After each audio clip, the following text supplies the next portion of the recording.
Okay.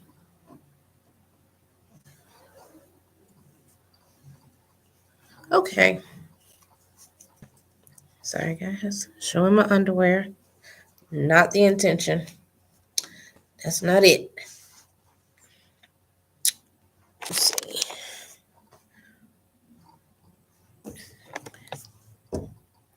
Thank you for joining the room with a special agenda. Still working on my greeting that I've been doing for a little while now. But welcome to a special agenda. Thank you, everyone who's taking the time to join me today and talking about something that is something that a lot of parents deal with as our children become older. Sometimes we notice it in our mates as well.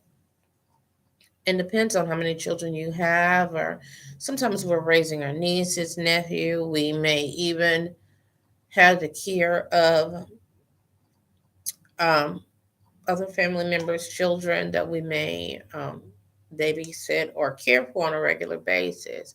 And even with our mates, we start to notice our uh, relationships seeming to change and trying to figure out why they are behaving in a manner in which they are, and we aren't getting any sense of any cooperation.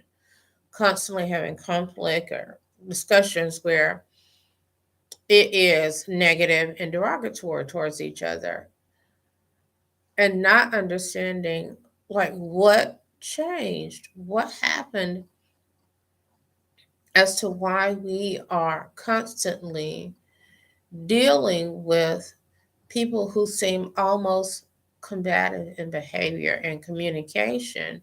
Sometimes you deal with them being dishonest with you and trying to figure out like what happened to where this is where we are on our day to day. You may even be a family who you're taking the time to try to train your family and lead and guide them scripturally by God's standards in the Bible. And you just can't seem to get anyone to cooperate with you. And even though you're studying with each other and maybe having family worship, you're trying to figure out them being this age, what happened where they you all no longer have any honesty between each other, or you're giving them instructions and they're doing exactly what you told them not to do, and you just can't get a handle on what direction is this going and why. And then you have to start asking yourself personal questions as to what part did I play in this now misadventure in my family. What's happening as to why they are just not doing anything that is asked of them.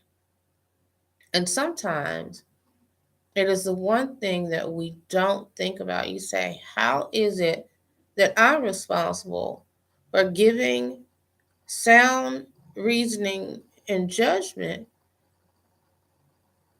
and giving them instructions and no one's doing it? And then when things go in the wrong direction, I'm the one that gets looked at as if I'm the problem. Well, sometimes it may not be anything we recently did, but it's something we might have done in the past and did not hold ourselves accountable for. Sometimes what happens, particularly as our children go through this phase in life where they're becoming their own individual and they're developing their own autonomy and who they're trying to become. And with our mates, having their own understanding of what your relationship is between the two of you, and communicating that with each other, what your expectations are of each other's, giving each other grace.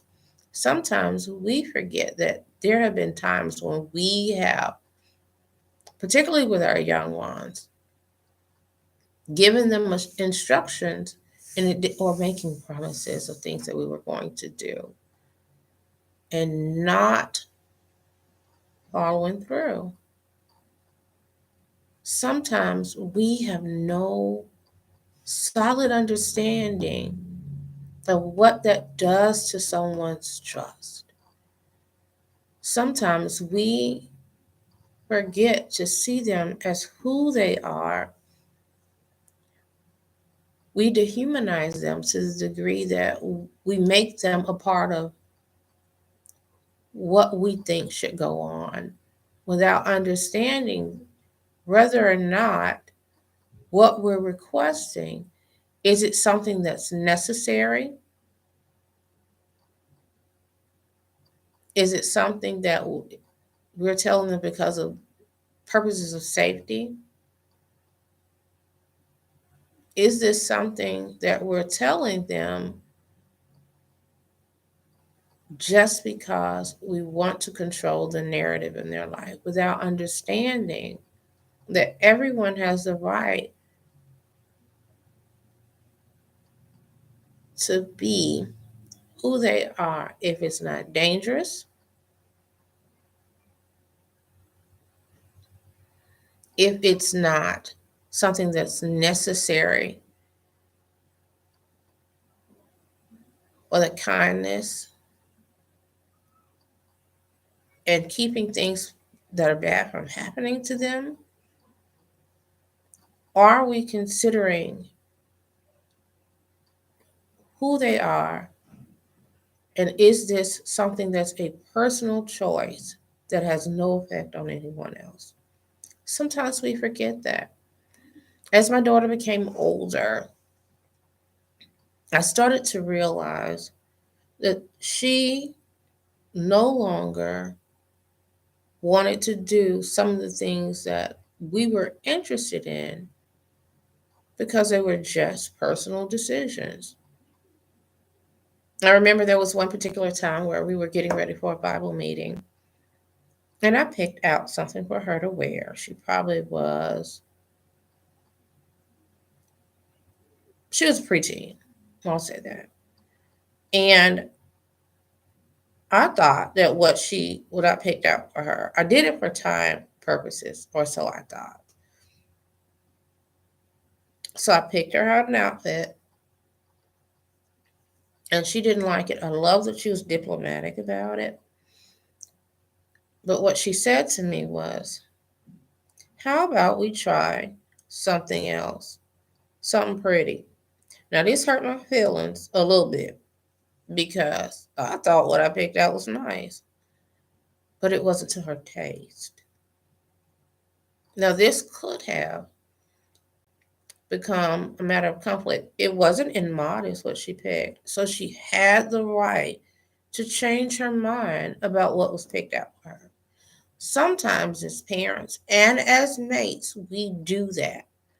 We will make a whole discussion or disagreement about something that's a matter of personal taste without considering that the other person has the right to weigh in too on something that personally affects them. So we put people in a position of being dishonest with us, occasionally to not hurt our feelings, or two, to assert their own personal independence. Now, if it's a matter with my children of whether or not you need to clean your room, that's not debatable. What may be discussed is the time and the conditions in which I expect it to look like, how long you have, and occasionally we don't have to toss a little bit, but we can come to an agreement on when you start. Occasionally, I will allow my children to change the time at which they do, with the understanding that in order for you to do that, I'm making a sacrifice.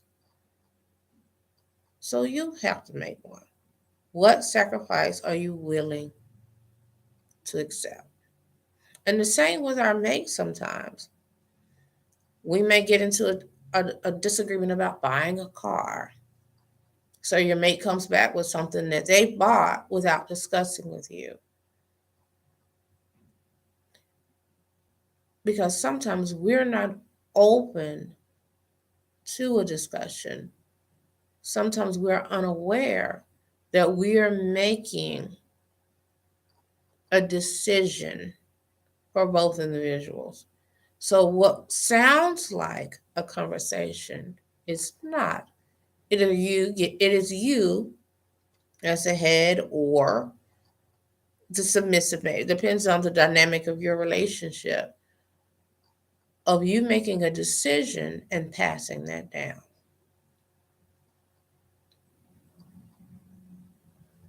When it comes to discussing budget, discussions sometimes have to be had where it is understood that this is a partnership. But when you don't have conversations with each other, it doesn't feel like one.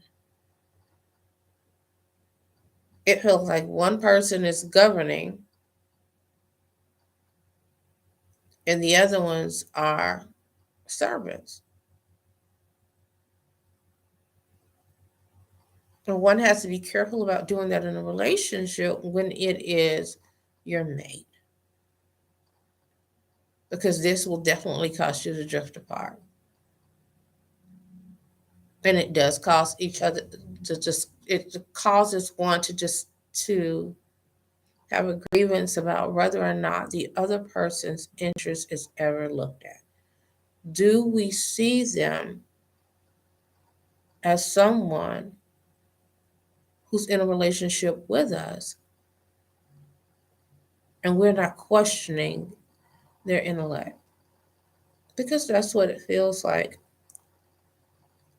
on occasion with your mate. And with our children, as they become older, we are training them to make choices for themselves. And in order for us to do that, we have to trust them, but they also have to trust us. And conversations have to be had where we discuss the moments in which we've made decisions that poorly affected their lives. Or clearly we made decisions that weren't great and they saw. And the things that have been done that, one, we didn't keep our word, and that became a pattern of inconsistency. So now they no longer trust what we say in regards to having keeping them in regard, considering their interests. Do we change on a dime and then expect them to be okay with it? When we make those decisions where they weren't great and it negatively impacted them, do we apologize? Do you discuss with them why you made that decision or why you think it's a good decision? See, as they can become older, particularly when they're special needs, we forget that they don't remain children and they do start to have a different thought process. And to them, it's important to be seen, heard, and acknowledged. Understand that there will be times when you're going to have disagreements and that you're not going to understand each other.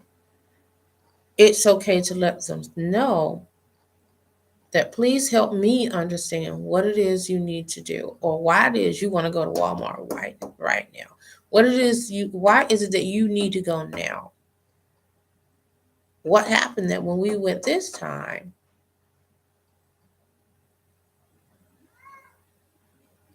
you didn't get what you needed. Oh, you forgot. Keep in mind, they're human too. They're going to make mistakes.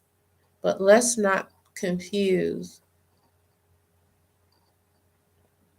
them forgetting with patterns of behavior. We have to remember to give grace too and understand that sometimes there will be those moments when they are being disobedient. But make sure it's not because they've decided they can no longer trust the decisions you make, or that you have decided that even trivial things that don't affect the dynamic of your life, that you still don't acknowledge that they have a right to choose what they put on their hot dog. If it's something that they just want and it doesn't affect anything, if it's a conscious decision, let's not make them feel like their mind, what they think, what they want, doesn't matter. Having someone who's neurodivergent doesn't mean they're not capable of deciding what they'd like to wear. That you don't need to have a conversation with them that's not derogatory about why you think something is a good idea. You're offering them options. Sometimes it's just a matter of allowing them to give you some options about if they can't do this, what can they do? What are their options?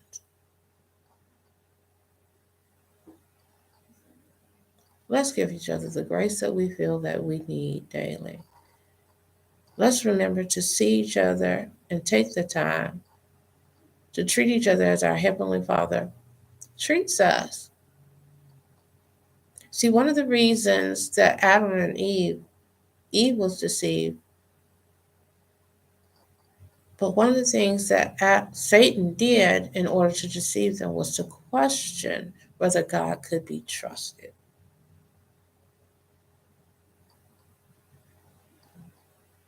Nothing our Heavenly Father had done led Adam and Eve, who were our only parents and the only humans there, to there was no reason for them to distrust him. Nothing. But distrust is a very dangerous thing. If we want our children and our family to trust us, let us be consistent in our consideration of them, in our communication with them, our honesty and openness about the things that we are intending to do, or why we feel that certain things shouldn't happen or do need to happen. When you have special needs kids, it's important to communicate with them on why you need things done or why they need to do things, and let them know ahead of time when there will be changes. If we communicate with each other that way, even if they're not special needs, even if it's just our mates or loved ones or friends, we will have open communication and better relationships. This book here helps so much because it's stuff that can be applied even if you do not have special needs kids. But it really helps with people who are autistic or on the spectrum. Challenge behavior and autism, making progress. And if I tell you this book will help you with making progress, it definitely will. It helps you modify their behavior, and it helps you to be more prepared in the different things that do happen and will. You all have a wonderful evening. Thank you so much for joining me in the room again with a special agenda.